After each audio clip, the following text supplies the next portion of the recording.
hirit, serbisyong totoo ang naglang ng hirit. Ang saya-saya sa unang hirit, unang hirit, unang hirit. Magmulat ka! Okay, nagbabalik po unang hirit. Kaya narito na mga balitang dapat yung malaman sa ating top hirit.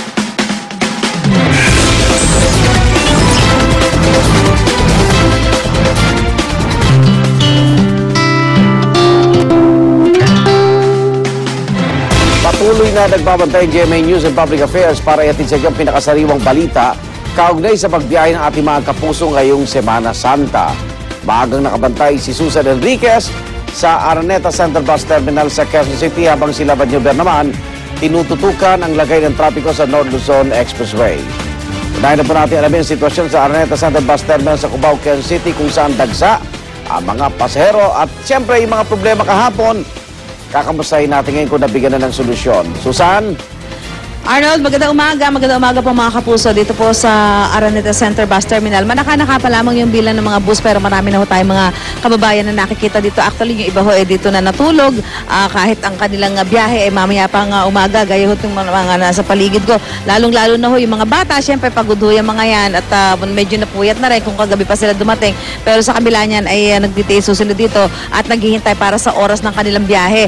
Ang paliwanag ho ng mga nakakausap natin dito, halimbawa alas 6 ang umaga ang kanilang biyahe ngayong araw nito, mga alas 3 pa lang ng madaling araw ay nandito na sila dahil baka doon sa panggagalingan nila meron traffic at ma-delay yung kanilang pagpunta rito, maiiwan ho sila ng bus dahil yung mga bus na bumibiyahe po dito may mga reserve seat na ho sila dyan, may oras na po ng dating dito at oras ng alis. Kapag ho yan 30 minutes lamang sila naghihintay yung bus dito sa terminal, 30 minutes lamang po mananatili yan pagkatapos aalis na. So yun ho yung posibilidad na mangyari, maiwan yung pasahero kapag hindi ka dumating ng mas maaga kaysa sa doon sa bus na yung sasakyan. So kaya ho marami tayong nakikita dito mga pasahero na sa mga oras nito ay naantabayanan na ho nila yung pagdating ng kanilang mga sasakyan patungo sa iba't ibang mga probinsya. Samantala, ngayong araw din po ito ay tuloy-tuloy ang ating ibibigay na serbisyong totoo para sa ating mga kapuso. Siyempre yung pong ating mga binibigay na libreng maiinom na tubig, meron ho tayong tissue, meron hong plastic at kagabi pa rin po natin dito ang mga taga-Philippine Red Cross para doon naman po sila makapagpa-check up, lalong-lalo na yung may mga dinaramdam sa katawan, yung medyo tumataas yung blood pressure, kailangan magpa-check up po muna. At meron din ho tayong libreng charging station para sa cellphone, ano? So kung medyo yung inyong mga baterya ng inyong cellphone ay naghihingalo na at medyo malayo pa ang inyong biyahe, mas mabuti po na ipa-charge na ninyo habang kayo ay naghihintay sa oras ng biyahe ng inyong bus. So ngayong mga oras na medyo maaga pa, may mga namamataan na tayo dito, mga opisyal from DOTC, may mga taga-LTFRB at syempre yung mga pulis natin, tuloy-tuloy ho sila sa pagbabantay dito, yung mga K9 dogs, pati na yung mga tauhan po ng MMDA para masiguro na hindi po magsisikip itong pinaka-terminal dito po sa Araneta Center. So yan ang pinakahuling kaganapang pangyayari dito. Magbabalik tayo mamaya para ihatid pa rin ang mga balita at impormasyon, pati na ang ating serbisyong totoo. Balik sa'yo, Arnold. Maraming salamat, Susan Enriquez. Sunod naman nating silipin ang lagay ng trapiko sa North Luzon Expressway at nandun po nakatutok si Laban Newber. Lab. Good morning, Igan, and good morning sa ating mga kapuso. Doon po sa mga nagtatanong kung okay pa bang bumiyahe ngayon dito sa kahabaan ng North Luzon Expressway. Nako, Igan, sa pangkalahatan, halos yung nakikita natin sa kanilang mga monitors dito, or sa kanilang mga, mula sa kanilang CCTV cameras, napakaayos pa po ng daloy ng trapiko ng magkabilang lane ng kahabaan po ng North Luzon Expressway. Itong nakikita niyo po ngayon ay ang kahabaan po ng NLEX. Yan po yung medyo malapit na sa Balintawak area. Yung kanang bahagi po niyan ay patungo ng Cloverleaf at patungo ng Ibo de Pasio, umakyat din po ng EDSA. At yung kaliwang bahagi naman po ay patungo naman ng norte. Yung nakikita nating pila sa mga oras na ito, Igan, yung mga pumipila lang po sa ating Balintawak Toll Plaza. Once naman po na na-accommodate po yan ng ating mga toll tellers ay nagiging maayos na tuloy-tuloy na po ang kanilang pagbiyahe pag nakalampas po sila dito sa toll plaza natin.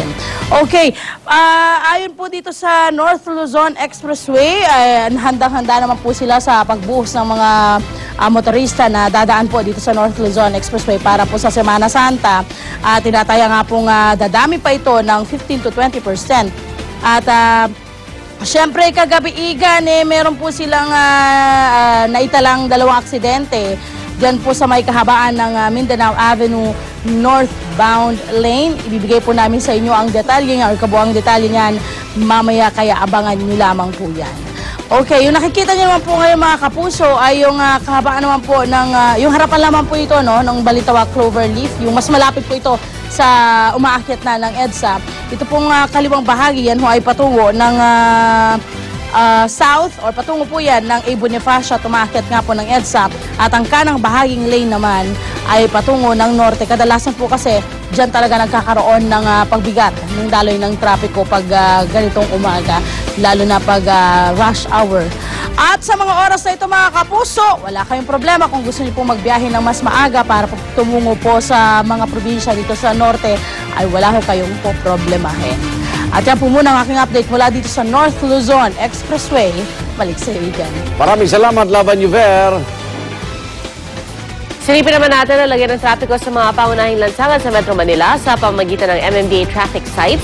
Makikita po natin sa inyong mga TV screen ang ating live feed ng traffic situation sa EDSA Pitwazon, EDSA Megamall, Magallanes, Skyway at C5 Ortigas. Kung saan sa mga oras na ito, maluwag pa rin po ang daloy ng trapiko sa lahat ng mga kalsadang nabanggit po natin. At tuloy-tuloy lang po ang pag-usad ng mga sasakyan. Pero paalala po sa ating mga motorista, ingat-ingat lang po sa ating pagbiyahe. Samantala, nag-abiso naman po ang ilang malalaking malls na sarado sila sa Huwebes Santo at Biyernes Santo. Ang SM Mall sarado po sa araw ng Huwebes at Biyernes, maliban na lamang sa SM Baguio at ilang tenants ng SM Mall of Asia Veranda at By the Bay. Ang Trinoma naman ay hanggang alas 9 lamang ng gabi bukas sa Miyerkules Santo. Gayun din po ang Glorieta at Greenbelt Malls. Sarado rin po ang maging market sa Taguig, pero balik operasyon na raw ang karamihan sa malls pagsapit naman ng Sabado de Gloria. Kaya naman, dahil sarado na ho ang maraming malls, groceries at palengke simula Huwebes Santo, maraming kababayan po natin ang namimili na ngayon pa lamang. Samantala, ang Quezon City Police District tiniyak na handa ang kanilang hanay para matiyak ang seguridad sa kanilang nasasakupang malls, terminals at maging ang mga iiwang tahanan ng ating mga kababayang magbabakasyon. Mahirap yung pati mga tahatahanan, ha? Oo. Sila yung na magbabakasyon. Kasi tandaan ho natin, di ba, lahat tayo busy tayo sa pagbabakasyon, Tama. ganyan. Pero busy rin mo yung mga kabataan Yun sa na nga. pagpaplano Oo. sa pagpasok. Kahapon nga, nagkaroon sila ng malawakang pagpupulong. Oo. Nagkaroon sila ng Paano kayo meeting. pagpaplanuhan? Sabi nga ng mga polis, di ba, magkapit bahay kayo para may mapag-iwan. Pero Yan tingnan nyo, masusubukan kilala nyo kung yung gaano kapitbahay ka- nyo talaga. Yan Baka naman yung kapitbahay masusubukan may gaano magtip. kakabait sa komunidad. Oo. Hindi yung Papantayin puro ba nila bahay chismis. mo? Na imbes na mag-worry ka na ibibilin mo, yung kampante, yung loob mo na, Mari, pakitingnan lang yung bahay namin. Pag Dapat kilala mo rin ng ganyan. gusto, totoo ha, yung naman. kapitbahay na pipilinan. Baka naman yung kapitbahay, wala sila dyan. Bantay O sa kaya, lakal. tingnan mo kung nagbiling ka, yung kapitbahay mo, ibang ngiti. Di ba? Okay, wala rin pala. Parang tuwan-tuwa. Seryoso. Basta maglagay ka, babala, may ahas. Baka ano. Ahas, hindi na aso, uso ah. aso ngayon. Ha? Ahas na. Di ba? Lahat may takot pa rin sa ahas. Sa aso hindi na eh. Pala kaibigan yan eh. Dapat Hindi mo sabihin, na- ako babala, may may ipis, awas. lalagay ko. May ahas. O kaya lagay mo, babala, biyana, naiwan. Di ba? Ibig sabihin may tao. May tao. At samantala, nagsimula na dumagsa ang mga turista sa summer capital of the Philippines, ang Baguio City. Pamilya na po ang umaakyat doon para magbakasyon. Kaya naman ngayon palang fully booked na ang karamihan sa mga hotel. Ang lokal na pamahalaan naman, inaasahang mas marami ang turista ngayong taon kaysa noong nakaraang taon dahil holiday din sa Lunes, araw ng Kagitingan. Dahil dito, mas mahigpit na ipatutupad ang seguridad sa mga pasyalan doon. Ang mga bus company na paakyat ng Baguio, tiniyak na hindi tumaas ang presyo ng pamasahe kahit parang mataas ang presyo ng gasolina. Nagsisimula na rin magdatingan ang mga bakasyonista sa Subic. Ayon sa pamunuan ng SBMA, inaasahang lampas 100 at 20,000 tao ang magbabakasyon doon. Samantala, fully booked na rin po ang mga hotel at resort sa Boracay mula pa noong November. Pero sa ilang madiskarte, may ilang residente doon na pinaparentahan na po ang kanilang mga bahay. Pwede rin daw magtayo ng mga tent sa bakuran ng ilang budget hotels. Kapon sa DCW, kausap si Father Melvin Castro eh. Sabi niya, dapat ito, holiday, hindi holiday. Holiday. At samantalahin din na huwag puro bakasyon, kundi yung sakripisyo nga dahil sa buong mundo, ganun talaga eh, no? Holy, banal tong buong Semana Santa yan. Kasi nagtatanga si Father Melvin, bakit nagbabakasyon ng... kababakasyon lang nung Christmas vacation. Pero alam mo- parang ikli ng panahon para... Totoo yun. Pero alam mo, napansin ko lang sa mga Pilipino talagang pag merong chance sa magbakasyon, and Oo, bond with the oo, family, totoo totoo naman gusto natin yung lahat, course, diba? absolutely. Na-imagine ko nga, kung halimbawa siguro maunlad talaga tayong bansa, diba? At kaya nga, nung government, katulad sa ibang mauunlad na bansa, diba, na nakakapag-give sila ng 6 months. Ganyan. Tutuloy-tuloy din 6 tayo. months? Iba usually Talaga, sa sa Germany, they work 6 months there, tapos And then 6 months sa 6 months Manila. Well, anyway, since nakapag-book na sila, simula noong November pa lang, di ba? Nandiyan ang So ngayon may mga rally na sa Germany.